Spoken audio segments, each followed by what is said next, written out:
خب از چی بگم براتون؟ آقا یه برهه‌ای من یه سری ویدیو روزانه میگرفتم و برای چی بود اونا اینطوری بود که به خودم گفتم که من هر روز ویدیو میگیرم برای اینکه با دوربین راحت تر بشم و برای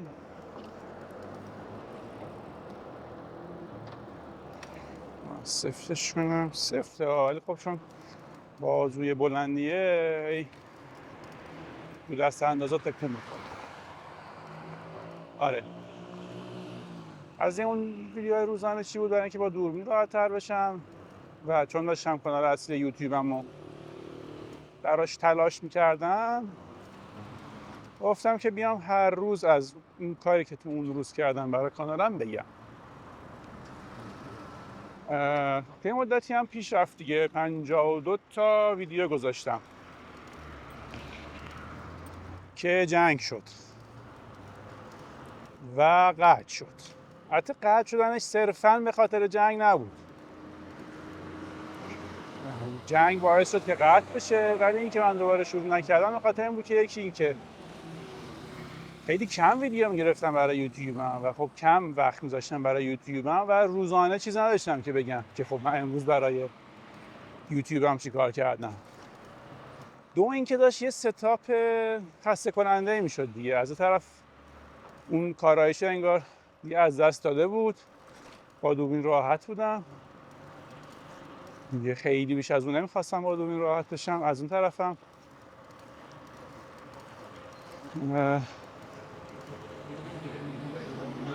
خب سخت بود دیگه، هر روز پروسه‌ای برای اینکه ویدیو بگیرم آپلودش کنم و میذاشتم و یکم داشت خسته کننده میشد. این حرکتم که رو دوچرخه حرف بزنم با دوربین یه 3-4 تا ویدیو امتحان کردم، جالب بود. خب انرژی بیشتری میگیره ولی از اون طرف جذاب‌تره دیگه، هم باعث هم میشه که من بیشتر دوچرخه سواری کنم که خود دوچرخه سواری هم برای من چیز مفیدیه. اما کلا اسم میکنم ورزش برای همه مفیده، ولی خب یه سری اعتقاد ندارن، اعتقاد بقیه رو یکم بهش احترام بذارن، یعنی خودشون به خودشون احترام بذارن. آره حالا گفتم دوباره شروع کنم که هم یه انگیزه‌ای بشه برای دوچرخه سواری. صبحایی که عجله‌ای برای سر کار رفتن ندارم، قبلش در حد نیم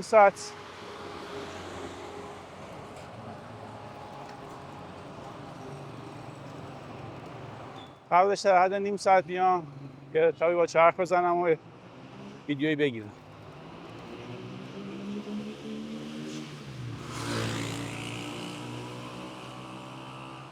اگه بذارن این صداها موتورها، تازه امروز تعطیله.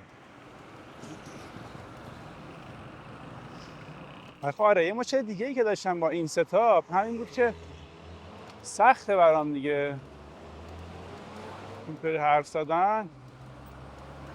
حالا همه که ما رو دیوانه میپندارند ولی خب همه نیستن، اینطوری یکم انگار بیشتر میشه همه. در هر صورت این ویدیویی که دارم میگیرم و الان مسئله دیگه اینه که خب من اینو میذارم روی ضبط، حالا نیم ساعت 40 دقیقه نمیدونم یه ساعت میرم دوچرخه سواری و هر روز دارم 2 تا 1 ساعت، حالا بگی 2 تا نیم ساعت هست، 2 تا نیم ساعت ویدیو میگیرم. اگه اینا رو من ادیت نکنم همون روز و اون چیزی که میخوام ازش بکشم بیرون و چیز اضافه شو فیلم اصلیشو پاک بکنم، اگه این کارو نکنم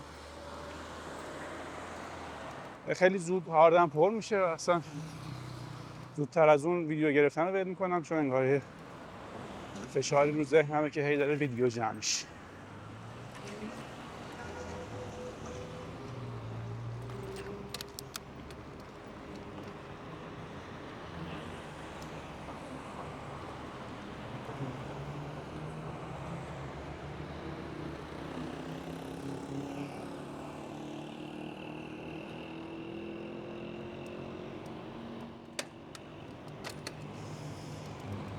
میارم من دنده رو دیر عوض کردم تحت فشار جا افتاد که خب خوب نیست.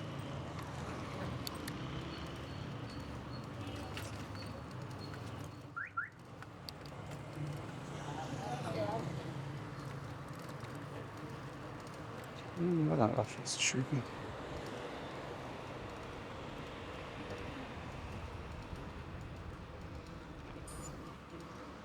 حالت تصویری هم که برم خب زاویه این دوربینم بهتر میشه ولی زاویه اون دوربین شاید بدتر باشه و حالا باید ببینیم که چی میشه.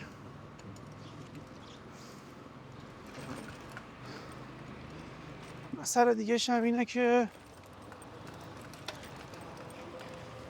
چطوری بتونم منسجم حرف بزنم، خیلی حرف و پراکنده نشه، بتونم پروسه ادیت کوتاه بکنم.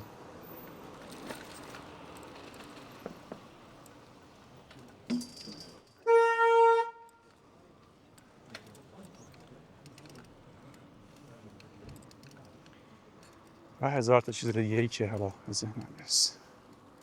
چطوری بتونم نیفتم که این دوربینا آسیب نبینن. خب خلاصه اینکه این دوتا قراره ادغام بشن.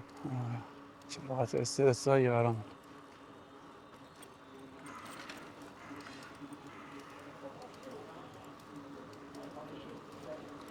خب حالا تیکه من اینطوری صحبت کنم که اون زاویه دوم زاویه بهتری باشه. زاویه اول میشه حتی اینو برای اینستا اون عمودیه میشه زاویه اول، برای یوتیوب افقی میشه زاویه اول. برای خودم زاویه افقی مهمتر.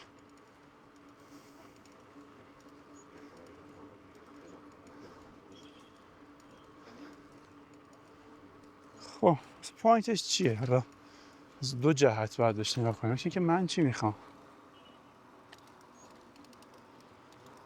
که خب من خواهم مخاطبم جذب کنم دیگه. مخاطب چی میخواد؟ اما خب کاری که من میکنم که کار خیلی درستی هم نیست اینه که رو خودم تمرکز میکنم. من چی میخوام؟ دل من چی میخواد؟ دل من دوچرخه سواری میخواد. دل من اینو میخواد که حالا بتونم اون چیزایی که تو ذهنمه رو توی ستاپی بگم که حالا بقیه ببینن. همینطوری بیام جلو دوربین با بک دیوار صحبت کنم، بعید کسی بیاد چک کنه ببینه چی میگم، ولی احساس میکنم اگه یک تصویر جذابی باشه طرف با اون صحبت هم کنار بیاد. خب همینجا الان یک پوینتی رو دارم پیدا میکنم که مشترک بشه بین من و مخاطب، ولی اولویت منم دیگه. اولویت اینه که من بتونم زندگی بهتری داشته باشم. خیلی کلیه.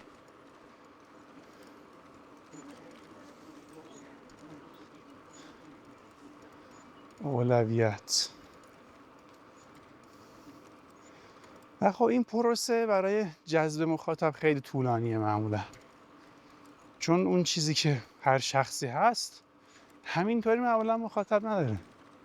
باید تلاشی بکنی برای جذب مخاطب، باید حتی یه سری جا از خودت دور شی.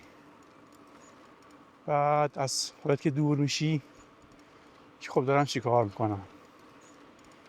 مثلا الان یه حس جالب داره که خب من دارم با خودم حرف میزنم با دوربین و جمع اونا این کار نمی کنم. حالا این شاید صرفا بحث اعتماد به نفس باشه. آره خب از اینم بگذاریم. چی رو بررسی کنیم؟ اینکه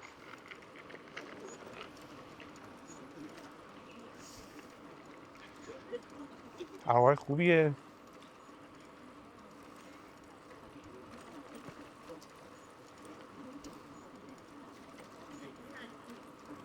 جالبه، خانواده ها میان.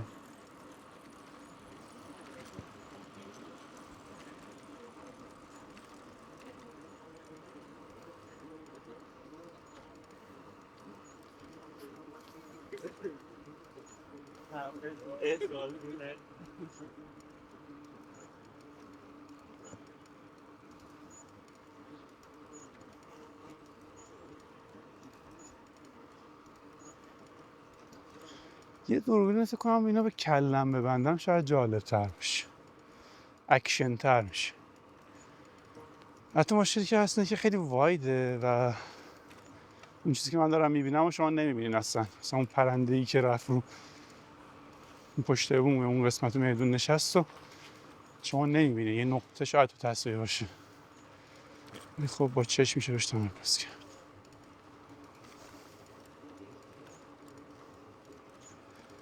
سنگین شد.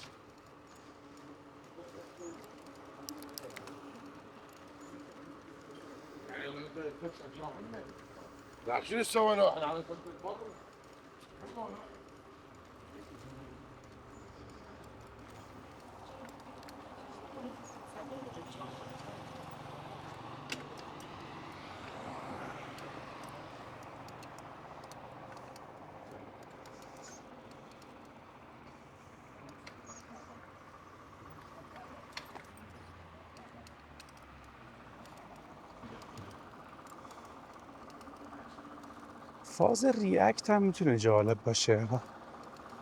من خیلی سعی میکنم تو اینستا نتابم ولی بالاخره میتابم دیگه. سری ویدیوها آدم بقیه میفرستن، خودم میبینم که فازشون چیه. اینا اصلا گفت که چی الان که برق قطع میکنم از اینکه موتور برق بخریم پول قبض رو ندیم. آقا مملکت ما هزار تا مشکل داره ولی کن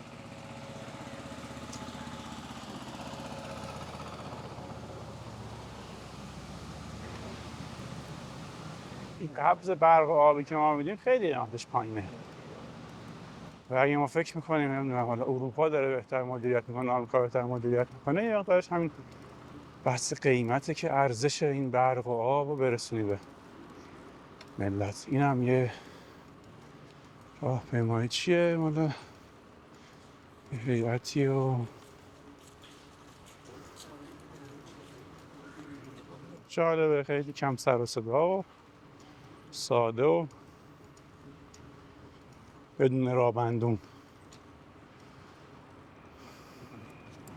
خب این از دور از انتخاب کرد. این به نظرم بهتر از همشونه. چه بود؟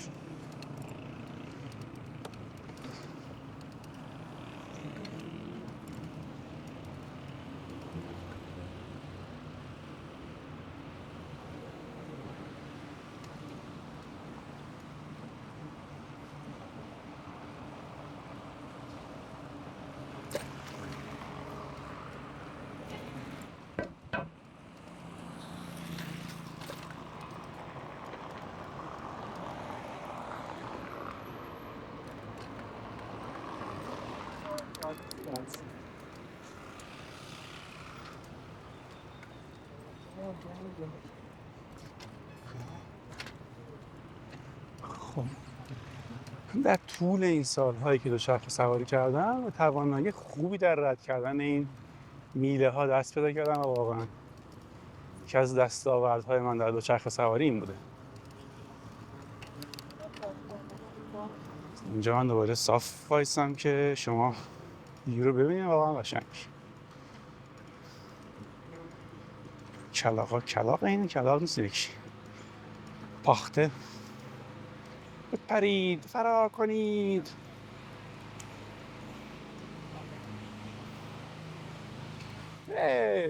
چرا بلند نمیشی؟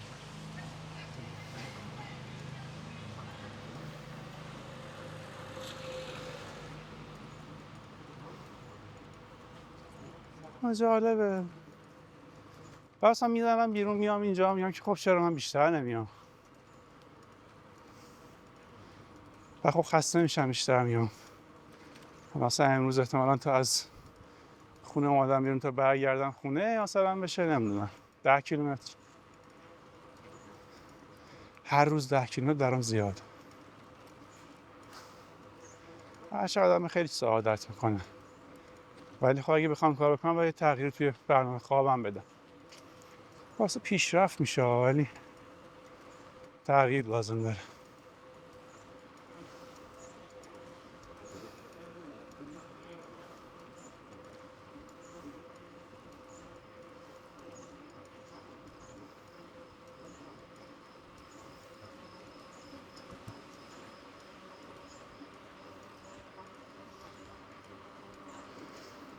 میتونم حتی وزنه با خودم بیارم که بالاتر نرم کار کنم.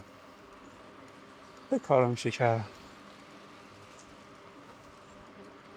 یکم اینجا سر زیری تندتر میرم، تندتر میره، من همون انرژی دارم میذارم، میرم تو آب، استرس میگیرم که الان اگه تکون بخورم میتونه لیز بخورم و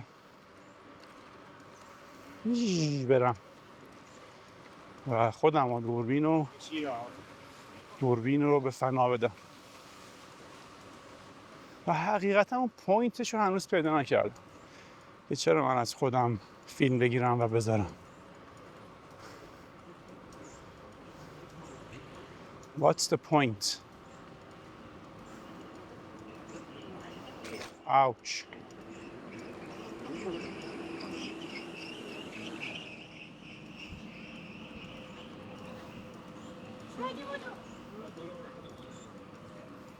آره؟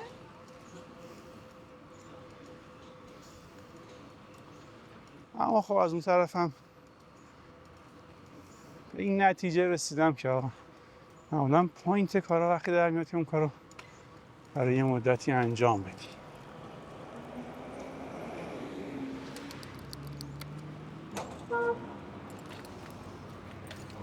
مرسی.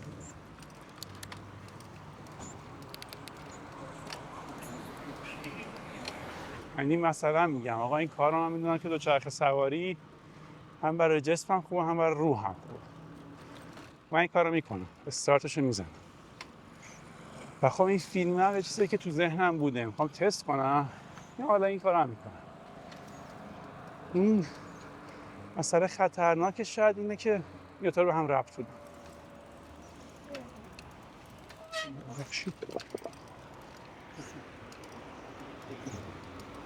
اینش شکم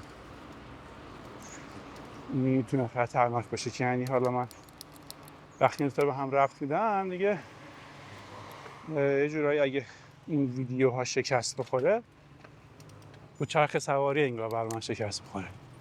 ناخودآگاه، نه اینکه اصلا بخوام دو تا به هم ربط بدم، ولی احتمالش زیاده که همچین چیزی پیش بیاد. حداقل یکم منو نسبت به دوچرخه سواری بد دل بکنه.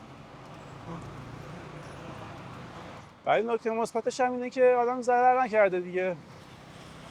دوچرخه سواری ما اومدن حالا فوقش اینه که یه نمیدونم 50 گیگ دیتا هم درست شده که داره خاک میخوره و خب استفاده نمیشه که البته بده و کم کم دارم میفتم دوباره تو پروسه پاک کردن. این دارم بهش فکر میکنم چون که هارد خیلی گرونه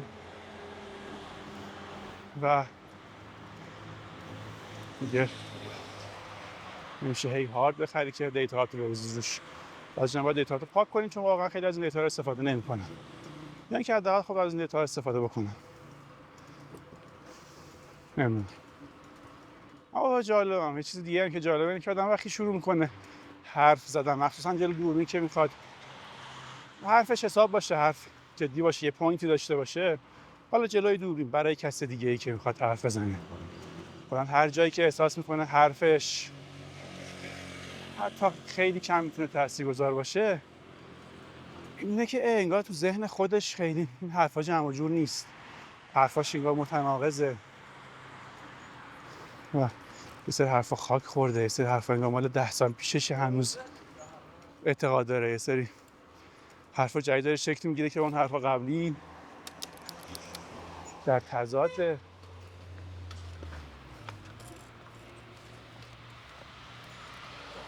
و جالبه خود پروسه حرف زدن جلوی دوربین، جلوی جمع، برای دوستی که میخواد راه نمایش بکنی مشورت بهش بدی، انگار اول داره به خودت کمک میکنه بعد اون. و شاید میشه گفت که این میتونه معیار این باشه که آقا حرف تو مفید هست یا نه. اگه به خودت کمک میکنه مفیده.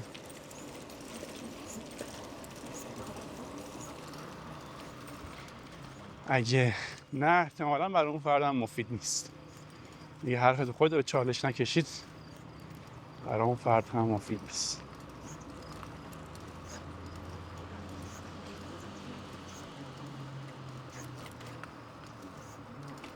بعد این دوربین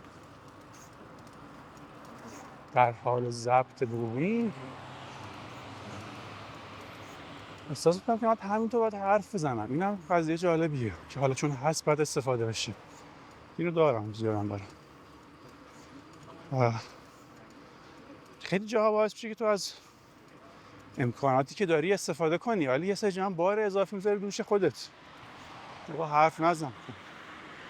نمیدونم تو هر روز میخوای 10 دقیقه کلیپ در بیاری، اون 20 دقیقه است داری حرف میزنی. خب همش قرار نیست حرف بزنی.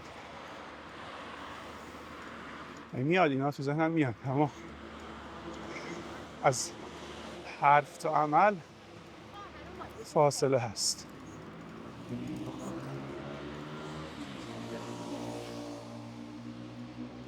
یاد این بازی ها میافتم که یه شکلی باید توش رد شی، از شکل‌های مختلف بگیری که نخوری به اون اطرافش.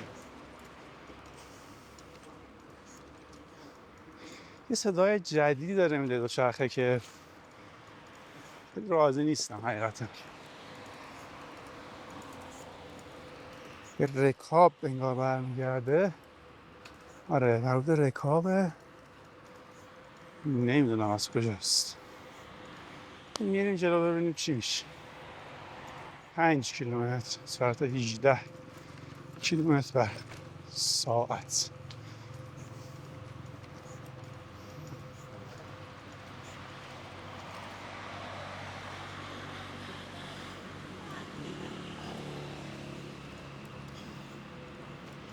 کلشو بذارم تو یوتیوب بده. از خب من یه چیز دارم، یه حساسیتی روی بحث نقطه شروع نقطه پایان دارم که حالا ممکنه نزدیک محل کار یا خونه یا دوستی آشنایی باشه و نمیخوام خیلی مشخص بشه، ولی از این طرفم اصفهان جذابه دیگه. یه سری شاید بخوام ببینن.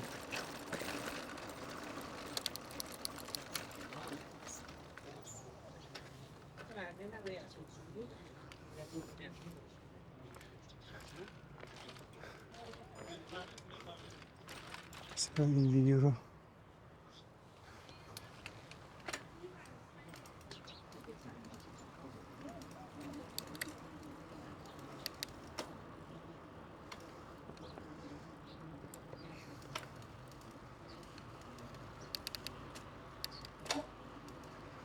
از اون طرف اگه من بخوام به خودم بگم که حالا بیا تا چیز کنیم، بیا تا فکر کنیم که من مثلا امروز که میخوام برم دوچرخه سواری چی بگم، یه پروسه اضافی میشه انگار تو ذهنم که مثلا میتونه باعث بشه که من کمتر برم دوچرخه سواری. الان این ویدیو گرفتنه یکم اومد کمک دوچرخه سواری من این سری. از اون طرف اگه هیچی هم مشخص نکنم خیلی کلاقه مونده بود.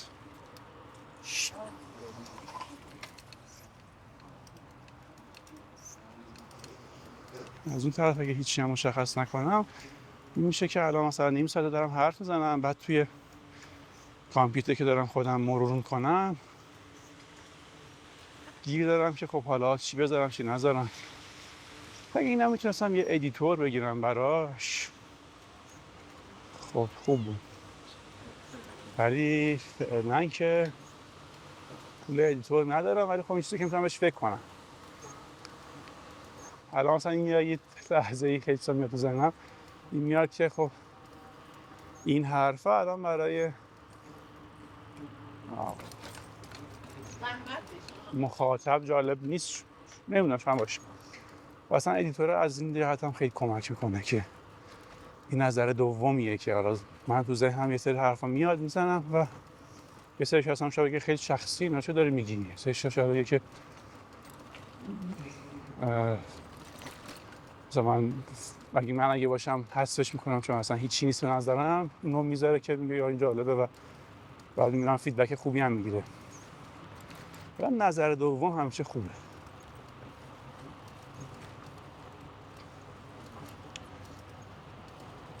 و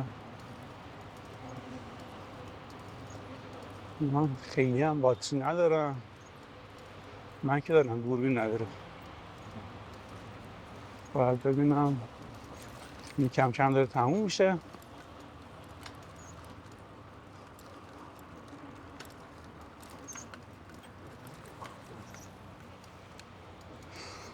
یه فکرم باید به حال زاویه دوربینی که رو سینما هست بکنم. قبلا فکر فکر کردم ولی حالا ویدیو قبلی چک کنم، چون مشخصه که نمیشه اینطوری، خیلی زاویه‌اش پایینه. یه دوتا این چیزای اضافی میخواد که امروز پیداش نکردم ولی نمیدونم که ندارم، گم کردم دست دوست کسیه، باید چک بکنم تا یه زاویه روبروی بهتری بوده. خیس خطرناکه، اما وقتی میام جاهای خیس هستم از ترمز جلو برمیدارم و فقط ترمز عقب، سرعت پایین، قشنگ اینجا یه ترمز جلوی نرم تایرها رو قفل میکنه و شما رو با سر که نه، حالا بستگی و توانایی‌های خودتون داره، حالا با سر میزنه زن. من شخصا نمیخوام با سر بخورم زن، با پا راضیم.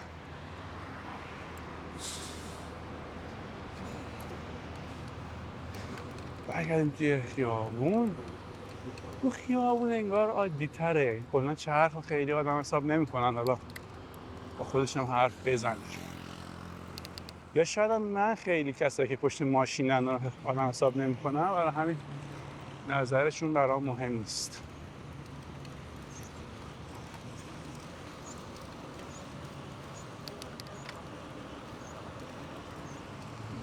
خیلی سریع سعی کنیم که بریم که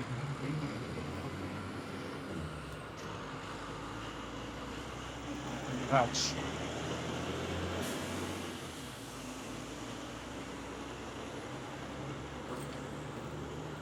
اصلا به این فکر میکنم که اگه این مسیرم تکراری باشه خسته کننده میشه برای مخاطب، در اساس خودم حرفی که به مشتریان میزنم برای اینسان میگم آقا تکراری بودن خوبه،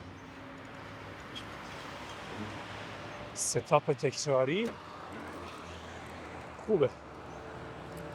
این مخاطب آروم چشمش عادت میکنه، میشناسه دیگه. قرار نیست حتما تو هر دفعه چیز جدیدی تصویر ارائه بدی. کلا توی اینستاگرام صحبت مهمتر از تصویره.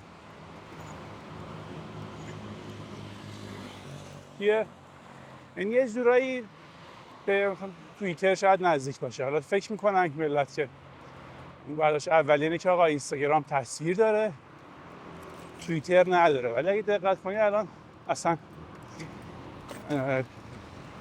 ویدیوهای بدون حرف خیلی کم، تبلیغاتیه اونطوری که خودم هنوز میگرفتم. قبلا خیلی باب بود که بیشتر تصویر بود و یه آهنگی روش، اون دیگه اصلا توی اینستاگرام جایگاهی نداره. حالت بلاگری و کلا صحبت دیگه، ساده‌شو بخوام بگیم صحبت کردم و از این لحاظ خیلی نزدیکه به توییتر، خلاف اونجوری که در ظاهر اولیش میاد. یعنی شما اگه میخوای یه صفحه ای شروع کنی، یه کاری بکنی، مهمترین چیزی که باید بخری میکروفون، چون الان گوشی‌ها خب کیفیت‌ها خوب شده. من خودم با دوربین میرم فیلم میگیرم، چون دوربین میگیرم خب به نسبت نرم کسایی که با گوشی کار میکنن بالاتر میگیرم، ولی خب بازم قیمت اولا رقابتی باید ارائه بدم که بیان. از اون طرف خب تصویر متفاوته، یعنی بحث تبلیغات که میشه اون متمایز شدنه هم میاد جلو، طرف بیشتر هزینه میکنه تصویر بهتری بگیره و مخاطب بیشتر جذب کنه. اما اولویت با صداست. میبینم دیگه یه سری صفحاتی که کیفیت ندارن، این اولویت با متنه بازنده، اینطوری بگم بهتره، مثل توییتر. و شاید در اولش اینطوری باشه که بگیم نه توییتر با اینستا خیلی فرق داره، ولی اینطوری که بهش نگاه میکنم واقعا فرق نداره، جفتشون در یک حدیث سم. خب این پروسه ایه که تغییرش رو من از سال 2017 دیدم که اینستاگرام از تصویر اومد روی ویدیو هم اول جنبه بصریش بولتر بود، بعد آروم آروم اون رفت کنار که تو همین بگم 2-3 سال اخیر این اتفاق افتاد. اول یه برهه‌ای بود که این موزیک و اینا رو اول که میتونستین از خود اینستا صدا اضافه کنید، آهنگ اضافه کنید، بعد اصلا یه جوری شد که انگار آهنگ اضافه کردن سر این کپی رایت و اینا که خودش موزیکا رو حذف می‌کرد و دیگه نبود، اصلا انگار غیر منطقی شد که کسی بخواد آهنگ بذاره روی کلیپش. خود من اگه بخوام از بیرون از اینستا آهنگ، حتی تو از خود اینستا بخوام آهنگ بذارم، این ترس دارم که حالا پس فردا مشتری میگه که آقا این آهنگش پرید، بیا دوباره برام آهنگ بذار، یا مثلا چیکار می‌کنی یا فلان. یا خودم اصلا رفتم به سمت کارهایی که آهنگ نمیخواد، طرف داره جلو صحبت میکنه. توصیه‌ام کلا همین. یه پلتفرم‌های مزخرفی که میشه ازش پول در آورد دیگه، چه میشه که فعلا اینجا. ولی خب یوتیوب واقعا حساب کتاب داره. حالا تصویر و صدا در یه حد مهمه. کلا حتی صدا خیلی مهمه. زندگی روزمره‌مونم. حالا این علاوه بر سوال شد که از آدمایی که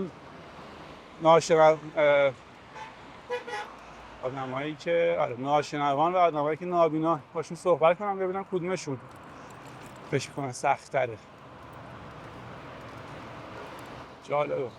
جالب شد برام. آره قطعش میکنم دیگه فعلا.